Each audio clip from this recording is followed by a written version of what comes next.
हा त्यांना बांगडीत चोली देऊन केला होता आणि म्हणून आपण देखील माता भगिनींचा सन्मान हा त्यांना काही ना काही भेटवस्तू देऊन करत असतो। आणि हे जे कार्यक्रम होत असतात या कार्यक्रमामध्ये समस्त माता भगिनी अतिशय आनंदाने उत्साहाने सहभागी होतात आणि म्हणून हे कार्यक्रम त्या पद्धतीने चांगले होतात। आज आपण पाहायला गेलो तर संपूर्ण जिल्ह्यामध्ये आपलं खोडी गाव असं एक नामचिन्ह गाव आहे, खास करून तालुक्यामध्ये, की आपल्या खोडी गावाची छत्रपती शिवाजी महाराजांची मिरवणूक खोडी गावातून निघून थेट छत्रपती शिवाजी महाराजांच्या पुतळ्याजवळ म्हणजे भिवंडी शहरामध्ये जाते। त्याच पद्धतीने आपल्या गावची गुढीपाडव्याची शोभायात्रा ही आपल्या हनुमंतरायांच्या मंदिरातून निघते आणि थेट छत्रपती शिवाजी महाराज चौक भिवंडी शहर येथे जाते। आज आपण पाहतो की हे जे कार्यक्रम आहेत तालुक्यामध्ये इतर कोणत्याच गावामध्ये आतापर्यंत गुढीपाडव्याची मिरवणूक ही छत्रपती शिवाजी महाराजांच्या चौकात गेलेली नाही, म्हणजे छत्रपती शिवाजी महाराज चौक भिवंडी येथे गेलेली नाही। ते सौभाग्य आपल्याला लागलंय, आपण रेकॉर्ड केलाय। छत्रपती शिवाजी महाराजांची मिरवणूक जी आपल्या खोणी गावातून निघते आणि थेट छत्रपती शिवाजी महाराज चौक भिवंडी शहर येथे जाते आणि एकमेव जिल्ह्यातली अशी छत्रपती शिवाजी महाराजांची मिरवणूक आहे का त्याच्यामध्ये एवढ्या मोठ्या प्रमाणात माता भगिनींचा सहभाग असतो। खऱ्या अर्थाने विश्वामध्ये एकमेव राजा आहे छत्रपती शिवाजी महाराज की त्यांच्या दरबारामध्ये कधी नाच गाण्याचा कार्यक्रम झाला नाही, असा जगातला एकमेव राजा आहे आणि म्हणून आपल्याला त्यांचा स्वाभिमान आहे आणि आपलं एकमेव गाव आहे त्या छत्रपती शिवाजी महाराजांची मिरवणूक खेड्यातनं निघून शहरामध्ये शिवाजी महाराजांच्या त्या शिवाजी चौकामध्ये जाते। या आपल्या गावची शान आहे आणि म्हणून ज्या माता भगिनींना कधी वेळ मिळाला नसेल यायला त्यांना देखील प्रार्थना करतो की ज्यांच्यामुळे आज आपण हिंदू म्हणून जगतो, ज्यांच्यामुळे आज आपण आपल्या कपालावरचं कुंकू शाबूत आहे, त्या छत्रपती शिवाजी महाराजांची मिरवणूक ही आपण थाटामाटाने आनंदाने उत्साहाने केली पाहिजे। आपल्या मुलाबाळांना आपल्या मुलींना त्यांच्या मिरवणुकीमध्ये सहभागी व्हायला सांगितलं पाहिजे आणि निश्चितच माता भगिनी त्या पद्धतीने कार्य करतील। बघा, छत्रपती शिवाजी महाराज जन्माला यावे कारण आज ती कालाची गरज आहे। त्यांनी केलेलं समाजासाठी कार्य, जनतेसाठी कार्य, त्यांनी कधीही स्वराज्य हे जनतेचं राज्य आहे, हे माता भगिनींचं राज्य आहे आणि म्हणून छत्रपती शिवाजी महाराजांच्या त्या राज्यामध्ये जेवढी महिला सुरक्षित होती तेवढी सुरक्षित कधीच नव्हती आणि म्हणून त्या छत्रपती शिवाजी महाराजांचा स्वाभिमान आपण डोळ्यापुढे ठेवून त्यांच्या कार्यक्रमामध्ये आपण सहभागी झालो पाहिजे। आपल्या सप्ताहाचा कार्यक्रम होतो आपल्या गावामध्ये, संपूर्ण तालुक्याभरामध्ये एकमेव आपलं खोणी गाव आहे की त्याच्यामध्ये आजपर्यंत मिरवणुकीमध्ये बँड बाजा वाजला नाही। बँड वाजतो पण तो भजनाच्या तालावर वाजतो, बाजा वाजतो तो भजनासाठी वाजतो आणि आपल्या माता भगिनी त्या देवाच्या नामस्मरणाने मंत्रमुग्ध होऊन नाचत असतात। असं एकमेव गाव आहे तालुक्यामध्ये। आतापर्यंत आपण पाहिलं असेल की इतर गावांमध्ये जत्रा यात्रा होतात परंतु तिथे डीजे लावला जातो, बँडबाजा लावला जातो, मात्र आपल्या ते प्युअर शुद्ध भजनाच्या नामस्मरणामध्ये, देवाच्या नामस्मरणामध्ये आपण ही कार्यक्रम करत असतो आणि म्हणून एक दिवशी निश्चितच लोक या गोष्टीला सलाम करतील, आजही करतात, पुढे जाऊनही करतील। आज आपण पाहतो की हिंदू संस्कृती जी आहे ती किती महान आहे। आज आपण आपल्या गावचे स्वर्गीय बाळाराम पाटील हे बलिप्रतिपदेच्या दिवशी ते झाड लावतात। आज आपण बघतो की तालुकाभरामध्ये, जिल्हाभरामध्ये कुठे त्या गोष्टीसाठी बक्षीस नाही, पण आज 20 वर्षापासून आपण त्या बलिप्रतिपदेच्या दिवशी जो कोणी तो झाड उपटून दाखवेल त्याला आपण 25,000 रुपये रोख पारितोषिक ठेवलेले। अंधश्रद्धा निर्मूलनवाले माझ्याकडे आले आपण त्यांना तर झाड उपटून दाखवलं, टीव्ही 9 मध्ये बातमी आली होती आपली, आणि त्यांना सांगितलं तुम्ही झाड उपटून बघा, खोदून दाखवलं झाड, फक्त 6 इंच गाडलेलं झाड 1 2 3 4 5 6 8 10 जणांना मिळून देखील त्या दिवशी उपटता येत नाही.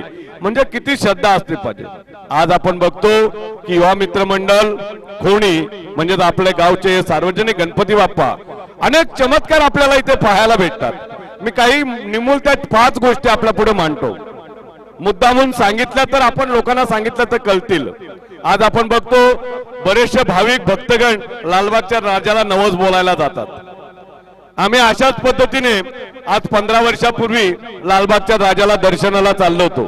5 दिवसाचं गणपती बाप्पाचं विसर्जन झालं होतं आणि विसर्जन त्या दिवशी अगदी मुसळधार पाऊस पडत होता.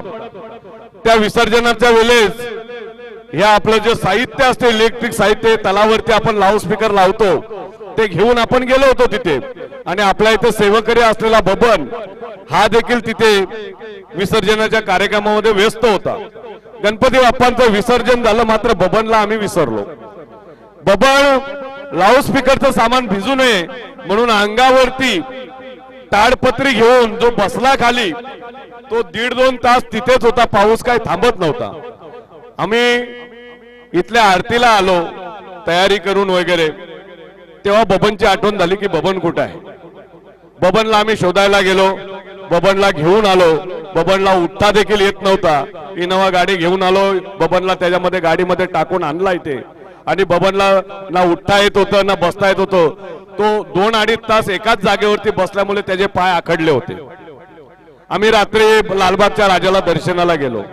बबन मात्र इथेच झोपला. सकाळी मी झोपेतून उठायच्या आधी बबन पेढे घेऊन माझ्या घरी आला की दादा तुम्ही रात्री लालबागच्या राजाला दर्शनाला गेले. मी आपल्याच बाप्पाला नवस बोललो की बाप्पा मला चांगलं कर, आणि आता बघा मला रात्री ना चालता येत होतं, ना हलता येत होतं, ना उठता येत होतं, ना बसता येत होतं. तुमच्या समोर मी पेढे घेऊन आलेला आहे. म्हणजे देव आपला पावतो नवसाला. अशा पद्धतीने अनेक भक्तगणांना हा अनुभव आलेला आहे.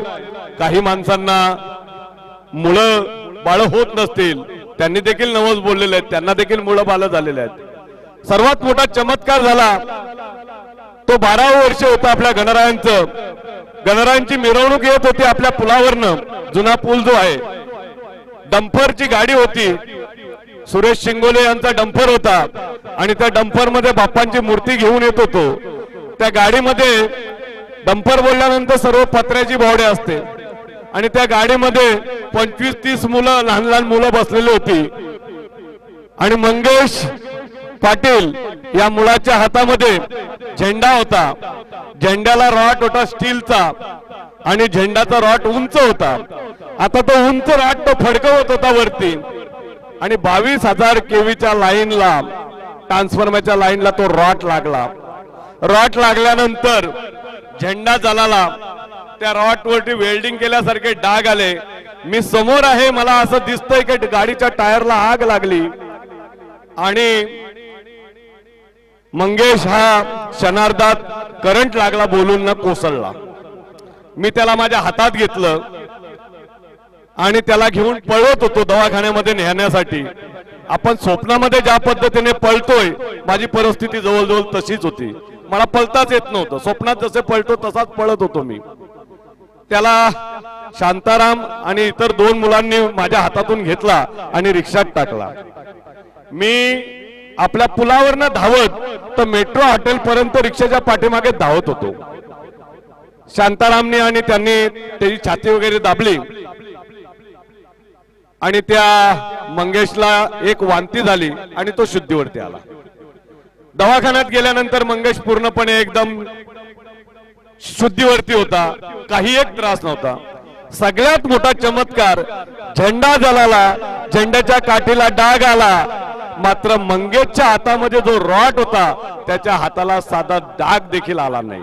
हा खूप मोठा चमत्कार. आपण बघतो इलेक्ट्रिकचा करंट लागल्यानंतर कशा पद्धतीने हात भाजतात, पाय भाजतात आपण पाहतो. मात्र झेंडा जळतो, झेंड्याच्या त्या दांड्याला, स्टीलच्या दांड्याला वेल्डिंग केल्यासारखे डाग येतात. ज्या हातात झेंड्याचा टोच, स्टीलचा लोखंडाचा रॉड पकडलेला आहे, जिथे करंट लागलेला आहे त्याला मात्र डाग देखील आला नाही. ही किती मोठी देवाची कृपा. हा एवढं झालं, मंगेश खाली पडला, खाली पडल्यानंतर त्याच्या कमरेला मार लागला होता, त्याचा डाग जरूर होता त्याच्या, पण मात्र करंट लागल्याचा डाग त्याला कुठेच नव्हता. म्हणजे एवढा मोठा चमत्कार. त्यानंतर सन्माननीय परशुराम दादू शिंगोले हे 2014 साली त्यांना इमर्जन्सी बायपास करायला सांगितली होती. 2016 ला SS हॉस्पिटल अंतर्गत आपण इथे मेडिकल कॅम्प केला आणि या मेडिकल कॅम्प मध्ये त्यांचा ECG चेक केला. ECG चेक केल्यानंतर समजलं का ECG मध्ये प्रॉब्लेम आहे. त्यांना रिपोर्ट घरून मागवायला सांगितले. रिपोर्ट पाहिलं तर त्यांच्या त्या रिपोर्ट मध्ये इमर्जन्सी बायपास लिहिले होते 2014 ला. 2016 पर्यंत ते व्यवस्थित एकदम होते. मात्र आम्ही त्यांना हॉस्पिटलमध्ये नेलं, हॉस्पिटलमध्ये चेक केलं. हॉस्पिटलमध्ये चेक केल्यानंतर माहिती भेटली की त्यांना 100% ब्लॉकेज आहे. एका वेन राईट साईडची वेन 100% ब्लॉकेज झालेली होती. आणि मग त्यांना जे हॉस्पिटलचे डॉक्टर सन्माननीय जोशी सर, ज्यांनी आतापर्यंत 600 बायपास केलेले आहेत, हृदयाच्या चिकित्सा आतापर्यंत 600 ऑपरेशन ज्यांनी केलेले आहेत, असे जोशी सर यांनी त्यांना पाहिलं. 3 वेळा ऑपरेशन थिएटर मध्ये त्यांना ऑपरेशन साठी घेतलं.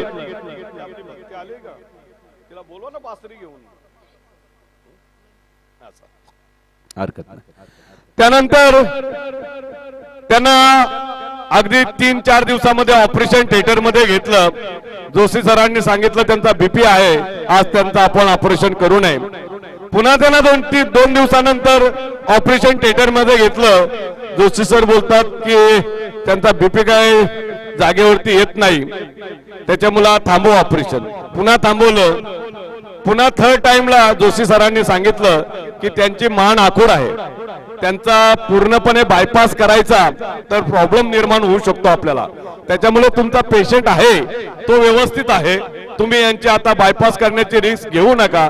बायपास करायला गेलो तर काही एक होऊ शकतं आणि म्हणून तुम्ही त्यांचा बायपास थांबवा. आम्ही गणरायाला प्रार्थना केली आणि सांगितलं. डॉक्टर मनोज जैन म्हणून आपल्या इथे आले होते. त्यांना सांगितलं की तुम्ही यांचं एंजियोप्लास्टी करा, म्हणजे स्टेंट टाका, हृदयामध्ये स्टेंट टाका. तर त्यांनी सांगितलं की 100% ब्लॉकेज असलेला स्टेंट टाकायला खूप त्रास असतो, त्याच्यासाठी वेगळी पिन मागवायला लागेल, हार्ड पिन मागवायला लागेल. आणि हार्ड पिन मागवल्यानंतर देखील नशीब जर सुदैवाने ब्लॉकेज ओपन झाला तर आपण स्टेंट टाकूया. त्यांना स्टेंट देखील आपण अमेरिकन कंपनीचा टाकायला सांगितला. पाऊण तास जोशी सरांनी प्रयत्न केला आणि बाप्पांनी चमत्कार घडवला. त्यांचं ऑपरेशन सक्सेसफुल झालं. ज्या माणसाचं 2 वर्षापूर्वी बायपास सांगितली होती, 2016 मध्ये त्यांना आपण ऍडमिट केलं, 3 वेळा ऑपरेशन थिएटर मधून बाहेर काढलं, 4थ्यांदा दुसऱ्या डॉक्टरांना सांगितलं, एंजियोप्लास्टी करायचं ठरलं, स्टेंट टाकायचं ठरलं, हार्ड पिन मागवली आणि त्यांना स्टेंट टाकला. आज परशुराम दादू शिंगोले तुमच्या डोळ्यासमोर सुखरूप आणि आनंदी आहेत. हा बाप्पांचा चमत्कार. दुसरा चमत्कार घडला तो म्हणजे 2 वर्ष आपल्या आजीबाई जनाबाई भोईर जनेआजी या 2 वर्ष डोळ्याने दिसत नाही म्हणून वरच्याच माल्यावरती राहत होत्या. आपण आपल्या मंडला अंतर्गत मेडिकल कॅम्प ठेवला डोळ्यांचा तपासणीचा, आणि डोळ्यांचा तपासणीचा कॅम्प ठेवला. त्यांची मुलगी त्यांना कॅम्प मध्ये घेऊन आली, त्यांना ऑपरेशन करायला पाठवलं. अहो 75 वर्षानंतर कोणाचं ऑपरेशन सक्सेस होतोय का? आणि 75 वर्षानंतर केलेलं ऑपरेशन सक्सेस झालं. 2 वर्ष दृष्टी नसलेल्या जनी आजीला दृष्टी आली आणि आमचा आनंद गगनात मावेनासा झाला. हा बाप्पांचा चमत्कार शोधायला जायची गरज नाही, आपण पाहिला तिथेशी आपल्याला दिसतो. आपला फक्त भाव असला पाहिजे, दृष्टी असली पाहिजे. आता 2 वर्ष झाले आम्ही मंडपामध्ये बघतो काही ना काही चमत्कार घडत असतो. गेल्या वर्षी आपण चंद्रयान, आपण 2 वर्ष झाले आम्ही मंडपामध्ये बघतो काही ना काही चमत्कार घडत असतो. गेल्या वर्षी आपण 2 वर्ष झाले आम्ही मंडपामध्ये बघतो काही ना काही चमत्कार घडत असतो. 2 वर्ष झाले आम्ही मंडपामध्ये बघतो काही ना काही चमत्कार घडत असतो. गेल्या वर्षी आपण चंद्रयान, आपण जो डेकोरेशन केला होता त्याच्यामध्ये गणपती बाप्पांची मूर्ती होती. त्या बाप्पांच्या मूर्तीमध्ये भोलेनाथाची मूर्ती देखील होती. आता तो देखावा जो होता, ती जी मूर्ती बनली होती ती केदारनाथची मूर्ती बनली होती. पाठीमागे तिच्या एका साईडला केदारनाथ मंदिरचा होता आणि दुसऱ्या बाजूला भोलेनाथाची मूर्ती होती. थोडे सरकून जागा करा. आज आपण बघतो की शंकराच्या मूर्तीमध्ये मूर्ती बोलल्यानंतर डोक्यावरती चंद्र असतो आणि त्या मूर्तीच्या डोक्यावरती चंद्रच नव्हता. आता कलाकार विसरला होता, मूर्तिकार विसरला होता, भोलेनाथाच्या डोक्यावरती चंद्र नाहीये आणि आमच्या पण ते काय स्मरणात नाहीये, कारण कोणाच्या स्मरणात नव्हतं. जशी मूर्ती सजली, गणपती बाप्पा डेकोरेशन झाला, गणपती बाप्पा हाणून आपण मखरात बसवला, गणपती बाप्पा हाणून आपण मखरात बसवला आणि पाहतो तर मूर्तीच्या डोक्यावरती चंद्र नाही, मात्र पडद्यावरती आपण चंद्रयानाचा दृश्य केला होता आणि तो चंद्र अगदी भोलेनाथाच्या पाठीमागे डोक्याच्या बाजूला पाठीमागे आला. म्हणजे देवाची करणी आणि नारळात पाणी असं म्हणतो ना, भोलेनाथाच्या मूर्तीवरती चंद्र नव्हता, तो चंद्र अवतरला पडद्यावरती आणि अशा पद्धतीने हा चमत्कार नाही तर काय म्हणाल. कारण चंद्रयानाचा ना त्या मूर्तीचा काही संबंध नव्हता आणि आम्ही त्या चंद्रयानाचा ना आपल्या विषय जो डेकोरेशन केला होता त्याचाही संबंध नव्हता. फक्त त्या वर्षी आपली चंद्रयान मोहीम सक्सेस झाली म्हणून आपण तो चंद्रयानाचा तो देखावा त्याच्यामध्ये बॅकग्राऊंड मध्ये टाकला होता आणि नेमकी चंद्र त्या भोलेनाथाच्या मूर्तीच्या पाठीमागे आला. आता दरवर्षी मूर्ती आपली देती घेती असते. दरवर्षी मूर्ती कशी असते? देती घेती असते. या वर्षीचं डेकोरेशन आम्ही करायचं ठरवला का आपण यावर्षी पहलगामचा हमला हा ताजा आहे आणि गेले 70 वर्षापासून आपण पाकिस्तानची हरामखोरी सहन करतो. अनेक हमले झाले, अनेक युद्ध झाले, मात्र पाकिस्तान धडा शिकवायचा कधी आणि पाकिस्तान हा विषय संपायचा कधी, त्याच्या हिशोबाने किती सहन करायचा हा पाकिस्तान पुरस्कृत आतंकवाद हा विषय आपण घेतला. जरा 2 मिनिटं थांबा, हे माझं होऊ द्या, मग नंतर चालू करा. 2च मिनिटात. किती सहन करायचा पाकिस्तान पुरस्कृत आतंकवाद हा आपण विषय घेतला आणि या विषयाअंतर्गत आपण डेकोरेशन बनवला. जरा या डेकोरेशन मध्ये मूर्ती कोणती सांगायचं आमचा कोणताही चर्चा झाली नाही. आम्ही मूर्ती पाहत होतो देती घेती. कोणती मूर्ती पाहत होतो? जी देती घेते. टिटवाला जी आपली साधी आपली जी मूर्ती असते ती आपल्याला शोभते. मूर्तीची हाईट आपण नियमानुसार करतो. 5.5-6 फुटाच्या वरती मूर्ती आजपर्यंत आपण घेतली नाही. प्रत्येक वर्षी आपण 5.5 ते 6 फुटाची मूर्तीच घेतो, कारण काही नियम आहेत. त्या नियमामध्ये मूर्तीची उंची अतिशय ते 20 फूट 15 फूट आणि मग विटंबना झाली तर काय करायचं? ज्या देवबाप्पाला आपण 10 दिवस पुजतो आणि शेवटच्या दिवशी त्या मूर्तीची विटंबना करायची का? नाही. मग आपण ती मूर्ती देती घेती आणि साधी चांगली सुबक मूर्ती पाहत होतो. आमच्या मनात कोणताही हा विषय आम्ही 2-3 विषय घेतले होते. कोणती क्लिप बनेल आम्हाला शेवटपर्यंत माहित नव्हतं. जी फायनल होईल ती आपण बनवू, ती आपण लावायची, तो आपण डेकोरेशन करायचा. मात्र त्याआधीच आम्ही मूर्ती बघायला गेलो. आम्ही मूर्ती शोधत होतो देती घेती. आम्हाला मूर्ती पसंत आली ही, तोपर्यंत आमचा विषय फायनल नव्हता. पण आज तुम्ही बघताय की बाप्पांच्या हातामध्ये त्रिशूल आहे, बाप्पांच्या हातामध्ये चक्र आहे. आपला विषय पाकिस्तान पुरस्कृत आतंकवाद संपवायचा आहे. जसा डेकोरेशन आहे त्या पद्धतीने अचानक तशी मूर्ती भेटावी. जसा शंकराच्या डोक्यावरती चंद्र नव्हता आणि तो चंद्र पडद्यावरती अवतरावा, त्याच पद्धतीने जो विषय आहे त्या विषयाला अनुसरून हातामध्ये चक्र घेतलेली मूर्ती प्रगट व्हावी, हा बाप्पांचा चमत्कार आहे. याच्यामध्ये माझ्या मनात कोणता हे नव्हता, आमच्या मंडळाचा कोणत्याच कार्यकर्त्याच्या मनात हा विषय आलेला नव्हता. मात्र जेव्हा आपण डेकोरेशन कडे जशी डेकोरेशन मध्ये मूर्ती बसते तेव्हा अचानक 2 सेकंदामध्ये क्लिक होते की हा चमत्कार कशामुळे घडला. तर अशा पद्धतीने अनेक चमत्कार आपल्या या बाप्पांच्या कार्यक्रमामध्ये घडलेले असतात. आणि म्हणून मी आपण ज्या माता भगिनी आज इथे आलेल्या आहेत त्या सर्व माता भगिनींचे मी युवा मित्र मंडळातर्फे हार्दिक स्वागत करतो आणि सन्माननीय उर्मिला शिंगे यांना विनंती करतो की पुढील कार्यक्रम आपण करावा। सर्वांना हार्दिक शुभेच्छा देतो।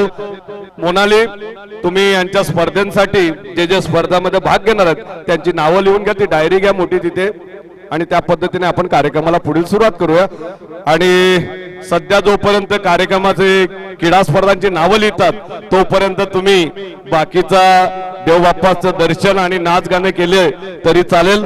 धन्यवाद। पुन्हा एकदा सार्वजनिक गणेशोत्सवातर्फे आपणा श्री गणरायांच्या उत्सवाच्या हार्दिक शुभेच्छा।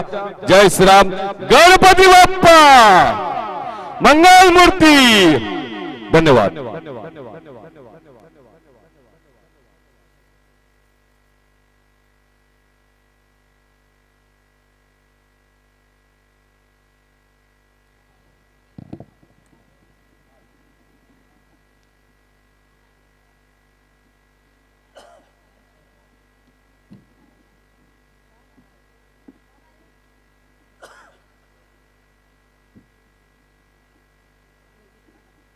क्रीडा स्पर्धांची नावं लिहितात तोपर्यंत तुम्ही बाकीचा देवबाप्पा